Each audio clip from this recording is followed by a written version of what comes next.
만약 우리가 켄 피셔와 피터 틸의 질문인 대부분의 사람들이 믿고 있지만 사실은 그렇지 않은 것의 진정한 의미를 깊이 깨닫고 그런 사업을 하고 있는 페이팔과 테슬라와 같은 기업에 투자할 수 있었다면 우리는 분명 큰 부자가 되었을 것입니다. 억만장자 투자 분석가 켄 피셔는 시장을 이기기 위한 3가지 질문을 다음과 같이 제시합니다.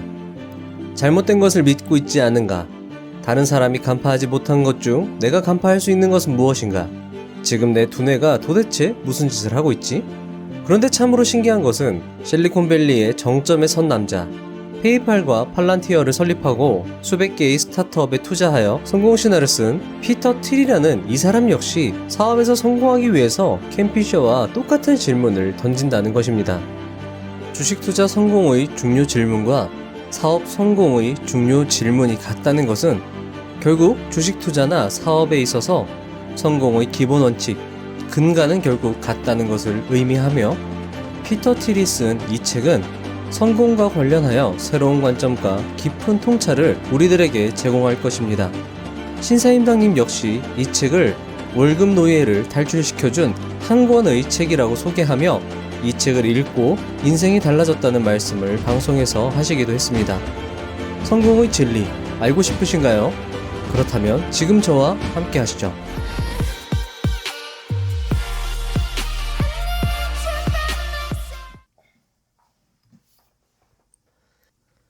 (1) 기본 원칙에 충실하라. 수많은 기업들의 성공과 실패를 경험하면서 수많은 패턴을 발견했고 그 내용을 여기에도 공유할 생각이지만 실제로 내가 발견한 가장 강력한 패턴은 성공한 사람들은 예기치 못한 곳에서 가치를 찾아낸다는 사실이었다.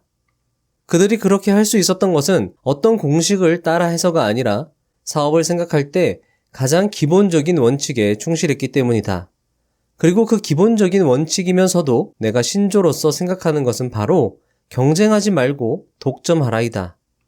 당신이 이 기본적인 원칙을 잘 이해할 수 있다면 사업이든 투자든 간에 성공 확률을 월등히 높일 수 있을 것이다. 2. 독점하려면 남들이 생각하지 못한 것을 생각해내야 한다. 사람을 채용하려고 면접을 볼 때 내가 자주 하는 질문이 하나 있다. 정말 중요한 진실인데 남들이 당신한테 동의해주지 않는 것은 무엇입니까? 자, 이 질문은 켄 피셔의 첫 번째 질문과 두 번째 질문을 합쳐놓은 것과 같은 질문이라고 볼 수 있습니다. 자, 이 질문이 왜 사업에서도 중요한지 피터 틸의 이야기를 계속 들어보시겠습니다. 쉬운 질문일 것 같지만 실제로는 아주 답하기 어려운 질문이다. 왜냐하면 우리가 학교에서 배우는 모든 지식은 당연히 사람들이 모두 동의한 내용이기 때문이다. 또 이 질문은 심리적으로도 답하기가 매우 어려운데 왜냐하면 응답자는 그게 일반적인 견해가 아니라는 것을 알면서도 대답을 해야 하기 때문이다. 뛰어난 생각은 흔치 않다. 하지만 천재적인 아이디어보다 더 희귀한 것은 바로 용기이다. 3. 질문의 좋은 대답. 정말 중요한 진실인데 남들이 당신한테 동의해주지 않는 것은 무엇입니까?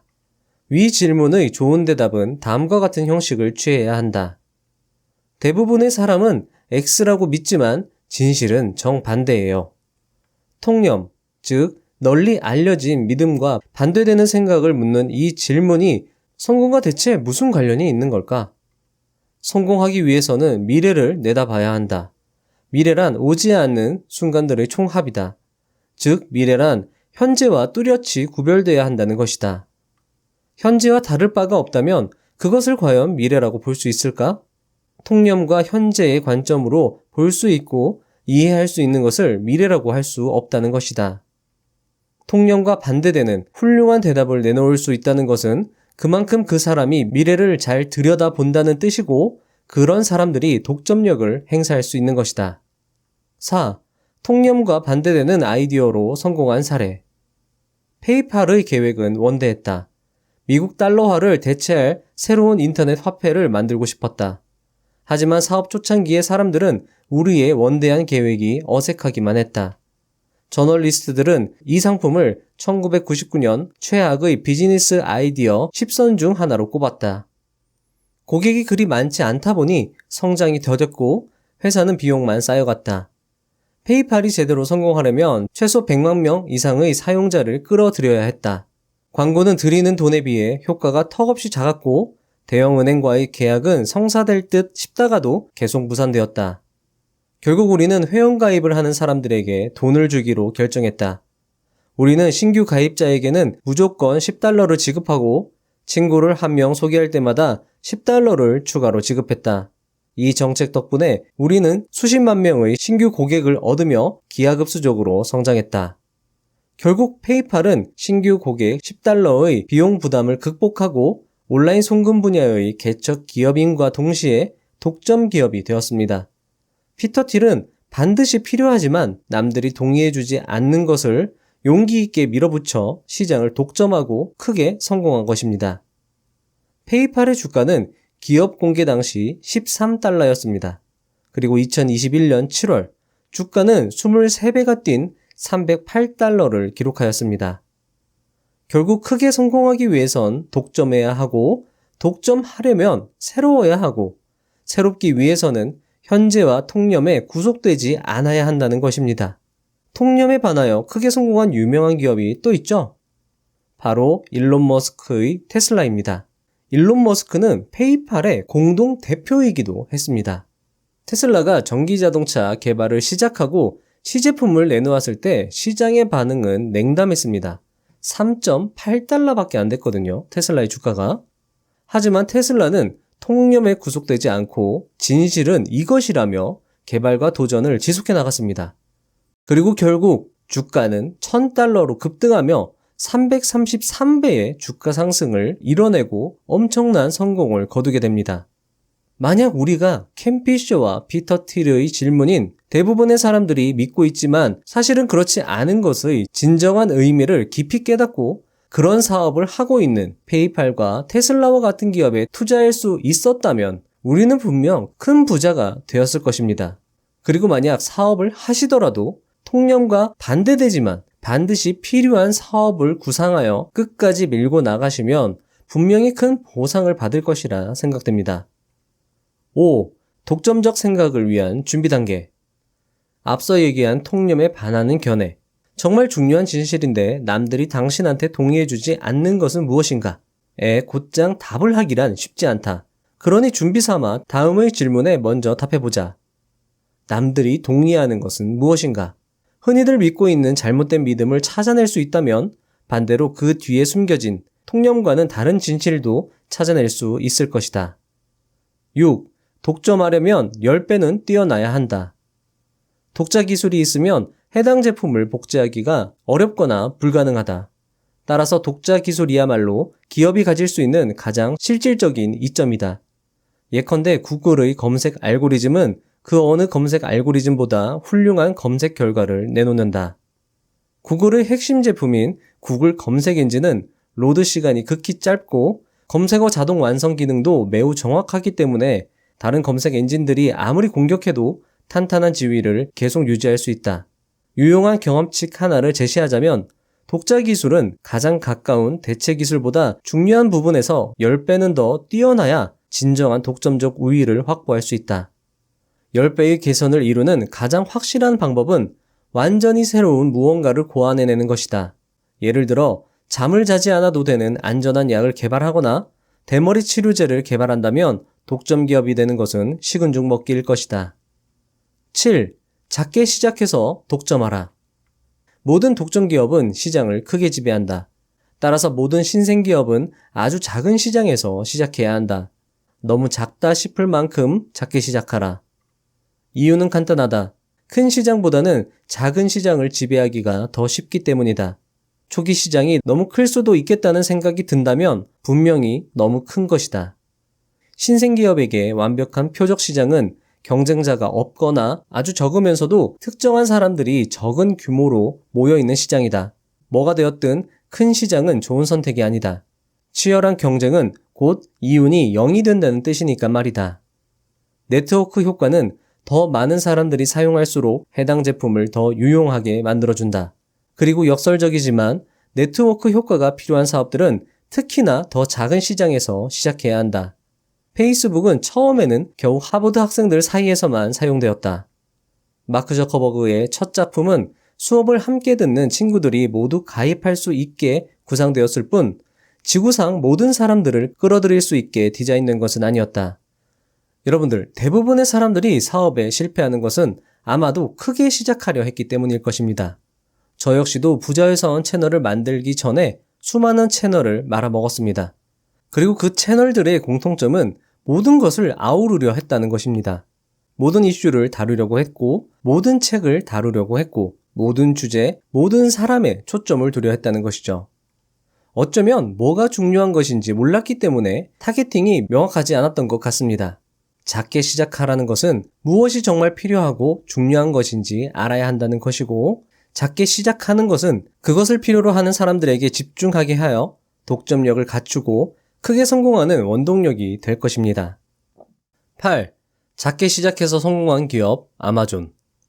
제프 베조스가 아마존을 세울 당시 그의 비전은 온라인 소매점을 모두 먹어버리는 것이었다. 하지만 그는 용의주도하게도 책부터 그 작업을 시작했다. 그리고 그는 가장 잘 안 팔리는 책에 집중하였다.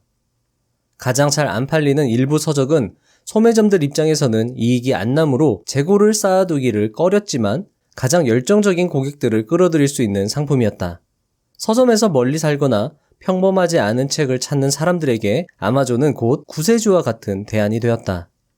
그렇게 아마존은 책 분야, 그리고 그 중에서도 더 작은 분야를 독점할 수 있었고 그것을 바탕으로 점차 몸집을 불려나갈 수 있었다. 9. 틈새 시장을 지배한 이베이. 처음 경매 시장을 출범시켰을 때 온 세상이 단번에 자신들을 받아들여 주기를 바라지 않았다. 그들이 집중한 곳은 규모가 크지 않더라도 깊은 관심사를 공유하고 있는 집단에서였다. 그들은 별 볼 일 없는 취미생활 애호가들에게 서비스를 계속하면서 아이템에 관계없이 이베이가 사람들이 온라인 거래를 하기에 가장 믿을 만한 사이트가 되기를 기다렸다. 그리고 그들의 계획은 성공했고 이베이는 크게 성장할 수 있었다. 10. 경쟁은 좋은 게 아니다. 자, 여러분들, 지금까지 말씀드린 기업, 이 독점 기업들, 그런 기업들의 특징이 하나 있거든요. 자, 처음 보여드린 페이팔 먼저 보여드릴게요. 자, 페이팔. 옆으로 주가가 긴 기간이 상당히 깁니다. 이때도 포함할 수 있겠죠? 테슬라는 더 심했습니다. 테슬라는 거의 10년 동안 아무도 관심을 가져주지 않았어요. 자, 그런데 어떻게 됐죠? 관심을 갖기 시작하니까 폭발적으로 주가가 상승하고 기업이 성장하게 됩니다. 아마존도 역시 마찬가지입니다. 아마존 역시 처음에 기업을 상장했을 때는 주가가 1달러가 되지 않았습니다. 보세요. 0.92달러, 0.25달러 이랬단 말이에요. 그리고 나서 폭발적으로 성장을 하게 되죠. 이런 기업들의 특징은 이 기간 동안에 주식을 충분히 모아갈 수 있다라는 겁니다. 그러니까 이때쯤 됐을 때 이런 기업들의 가치를 우리가 빨리 알아채고 주식을 꾸준히 모아갈 수 있다면 우리는 아마도 엄청난 부자가 될 수 있을 거라 생각이 됩니다. 정말 이런 기업 하나 잘만 발굴해서 꾸준히 투자한다면 부자 되는 게 그렇게 어려운 일은 아닐 겁니다, 여러분들. 그래서 저는 이 책이 정말 중요하고 우리들에게 가치 있다. 우리들에게 어떤 시사점을 준다. 통찰과 새로운 관점을 준다. 이렇게 생각을 했거든요. 그래서 여러분들 꼭 이 책을 한 번쯤은 읽어보시기를 추천드립니다. 이 책의 관점은 사업에 맞춰져 있지만 사실은 어떻게 보면 정말 투자에도 필요한 책이라고 할 수 있거든요. 그럼 계속 하겠습니다. 10. 경쟁은 좋은 게 아니다. 경쟁이란 아무도 이윤을 얻지 못하고 의미 있게 차별화되는 부분도 없이 생존을 위해 싸우는 것이다. 그런데 사람들은 경쟁이 건강한 것이라고 믿는다. 그리고 그렇게 믿게 된 중요한 요인은 바로 우리의 교육 시스템에 있다. 교육 시스템은 경쟁을 부추긴다. 성적을 매기고 학생들의 경쟁력을 측정한다. 학생들의 재능과 의사는 고려하지 않는다. 그저 똑같은 과목을 똑같은 방식으로 가르치고 평가할 뿐이다. 그런 방식과 맞지 않는 학생들은 열등하지 않음에도 열등하다고 느끼게 되며 자기적으로 구성된 시험, 과제와 같은 전형적인 측정 방식에 뛰어난 학생들은 뛰어나지 않을 수 있음에도 뛰어나다고 느끼게 된다. 이런 현상은 더 높이 올라갈수록 치열해진다. 점점 자신의 본래 꿈을 포기하면서 치열한 경쟁의 계단을 올라가지만 결국 남는 것은 경쟁뿐이다. 결국 경쟁의 굴레에서 벗어나지 못한 우리들은 스스로를 극심하게 소모할 뿐이며 결국 쓰러지게 된다. 11. 경쟁은 파괴를 일으킨다. 사람들은 회사 내부에서 승진을 위해 경쟁자에게 집착하고 그러고 나면 회사는 시장에서 자신의 경쟁자들에게 집착한다. 온갖 극적인 상황 속에서 사람들은 정작 중요한 것은 잊어버리고 그 대신 경쟁자에게 관심의 초점을 맞춘다. 경쟁자들에게 초점을 맞추다 보니 모방자들이 앞다퉈 나타나기 시작하고 경쟁자들은 다른 경쟁자를 퇴치하고 파괴하는 데 초점을 맞추기 시작한다. 하지만 그 사실 자체만으로도 이미 각 경쟁자 사이에 실질적 차이가 없다는 반증이었다. 이들 회사는 이 치열한 경쟁 속에 계속 남아 있어야 하는가? 라는 더 큰 질문을 완전히 잊어버리게 된다. 지는 것보다 이기는 것이 낫겠지만 싸울 만한 가치가 없는 전쟁이라면 모두가 진 것이나 마찬가지다. 성공의 아이콘 신사임당님은 이렇게 말합니다. 경쟁은 승리를 만들기도 하지만 당연히 패배도 만듭니다. 실패에서 배울 수 있는 교훈은 많지만 패배에서 헤어나오는 건 정말 어려운 일입니다. 누군가와 나와의 관계를 경쟁으로 규정하는 순간 내가 더 잘하려고 하기보단 상대가 못하기를 바라는 마음이 싹트게 됩니다. 경쟁은 상대방이 못하는 것이 내가 잘하는 것과 똑같이 느껴지게 하며 심지어 상대방이 못하기를 기도하게 됩니다. 따라서 우리는 경쟁에서 벗어나 우리가 잘할 수 있는 작은 영역을 독점해야 하는 것입니다. 피터 틸은 이렇게 말합니다. 실리콘밸리는 파괴에 대한 강박을 가지고 있다. 파괴적 혁신이란 단어는 그런 강박을 잘 보여주는 하나의 예일 것이다. 하지만 파괴적 혁신은 경쟁 시장을 당연시하게끔 기업들의 인식을 왜곡시킨다. 정체성이 단순히 기존 회사에 반대되는 것들을 모아놓은 것에 불과하다면 결코 완전히 새로운 기업이라고 할 수는 없는 것이며 아마도 독점 기업으로 성장하기 어려울 것이다. 인접 시장으로 사업을 확대할 계획이라면 시장을 파괴하지 마라. 할 수 있으면 경쟁은 피할수록 좋다. 창조라는 활동 자체가 훨씬 더 중요하다. 12. 늦게 시작하여 독점하라. 퍼스트 무버 어드밴티지라는 말을 들어봤을 것이다. 어느 시장에 처음 진입한 기업은 다른 경쟁자들이 우왕좌왕하는 동안 상당한 시장 점유율을 확보할 수 있다. 하지만 먼저 움직이는 것은 하나의 전략일 뿐 목표가 아니다. 정말로 중요한 것은 독점하는 것이다. 특정 시장에서 마지막으로 훌륭한 발전을 이뤄내어 몇 년간, 심지어 몇십 년간 독점 이윤을 누리는 것이다. 작은 틈새 시장을 장악한 다음 거기서부터 규모를 확장하고 야심찬 장기 비전을 향해 나아가는 것이다. 호세 라울 카파 블랑카는 이렇게 말했다. 성공하려면 다른 무엇보다 먼저 마지막 수를 연구하라. 물론 새로운 것을 창조하여 독점하는 것이 더 훌륭할 수 있겠지만 현실적으로 그렇게 하기란 쉽지 않습니다. 하지만 누군가가 개척해 놓은 시장에 뛰어들어 이미 세력을 잡고 있는 기업들이 간과하거나 놓치고 있는 틈새 시장을 공략하고 그 틈새에서 확고한 독점을 만들어낸다면 성장의 확실한 동력을 만들어낸 셈입니다. 빨리 시작하던 늦게 시작하던 그게 중요한 것이 아니라 내가 잘할 수 있는 작은 영역을 독점하는 것이 중요한 것임을 잊지 마셨으면 합니다. 13. 결혼과 비슷한 공동 창업자 찾기. 무언가를 시작할 때 결정해야 하는 것들 중 가장 중요한 것은 누구와 함께 시작하느냐이다. 공동 창업자를 고르는 일은 결혼과도 비슷해서 창업자 간의 충돌은 이혼만큼이나 지저분해진다. 따라서 공동 창업자를 찾기 위해서는 다음과 같은 원칙을 준수해야 한다. 첫째, 되도록 오래 알고 있었던 사람들과 창업한다. 공동 창업자를 찾는 것은 결혼과 비슷하다고 말했다. 결혼을 첫 만남의 자리에서 바로 결정하는 사람은 거의 없을 것이고 그런 결혼은 실패할 확률이 높다. 결혼도 최소 몇 개월, 몇 년의 시간을 함께 보낸 후에 결정하듯이 공동 창업 역시 오래 알고 있었던 사람들과 하는 것이 성공 확률을 높이는 길이다. 둘째, 회사에 참여할 사람은 풀타임으로, 다시 말해 전업으로 참여해야 한다. 시간제 직원은 소용없다. 심지어 출근하지 않고 원격지에서 일하는 것도 피해야 할 일이다. 같은 날, 같은 장소에서 종일 함께 있지 않으면 생각의 차이가 조금씩 벌어질 수 있다. 버스에 타든지 내리든지 양자 간의 결정을 내려야 한다. 셋째, 현금이 다가 아니다. 사람들이 무언가에 온전히 헌신하려면 적절한 보상이 필요하다. 하지만 CEO에게 현금을 많이 준다고 해서 CEO가 기업을 위해 헌신하는 것은 아니다. CEO에게 주는 돈이 적을수록 회사는 더 좋은 성과를 낸다. 이것은 내가 수백 개의 스타트업에 투자하면서 알게 된 가장 뚜렷한 패턴 중 하나다. 자, 여러분들 여기서 상당히 중요한 투자의 힌트를 찾을 수 있는데요. 제가 예전에도 말씀을 드렸지만 기업 공시에 가보면 CEO들의 1년 임금을 확인할 수 있습니다. 대부분의 CEO들은 연봉이 5억을 넘질 않아요. 하지만 5억을 넘는 그리고 10억, 20억 규모의 연봉을 받는 CEO라면 조금은 의심해 볼 필요가 있지 않을까 생각을 합니다.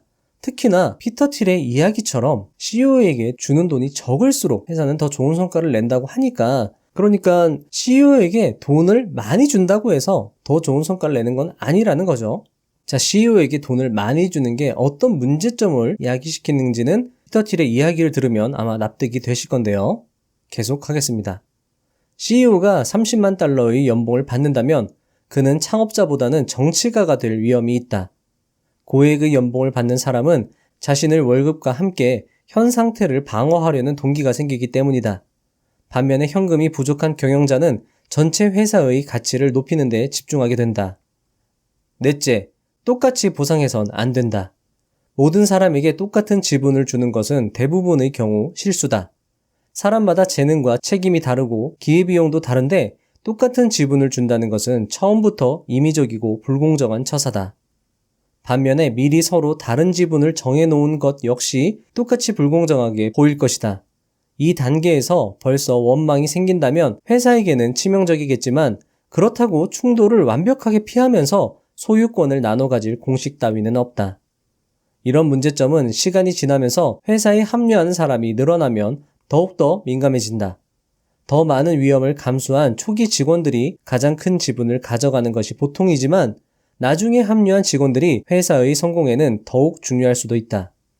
완벽하게 공정한 방법으로 소유권을 나눌 방법은 없기 때문에 창업자들은 세부 사항을 비밀에 붙이는 편이 낫다.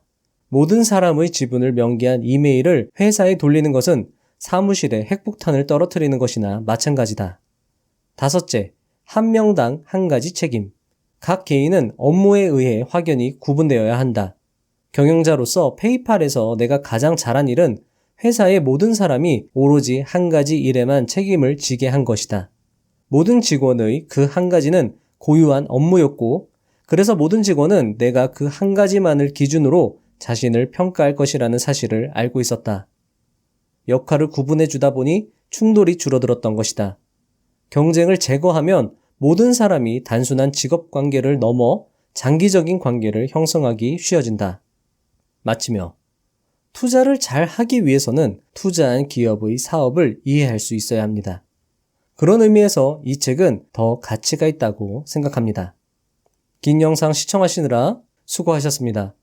그만큼 여러분들의 실력은 더욱 향상되었을 것이라 생각합니다. 다음 시간에도 알찬 영상으로 찾아뵙겠습니다. 감사합니다. 부자가 되는 지름길로 저와 함께 달려가시죠.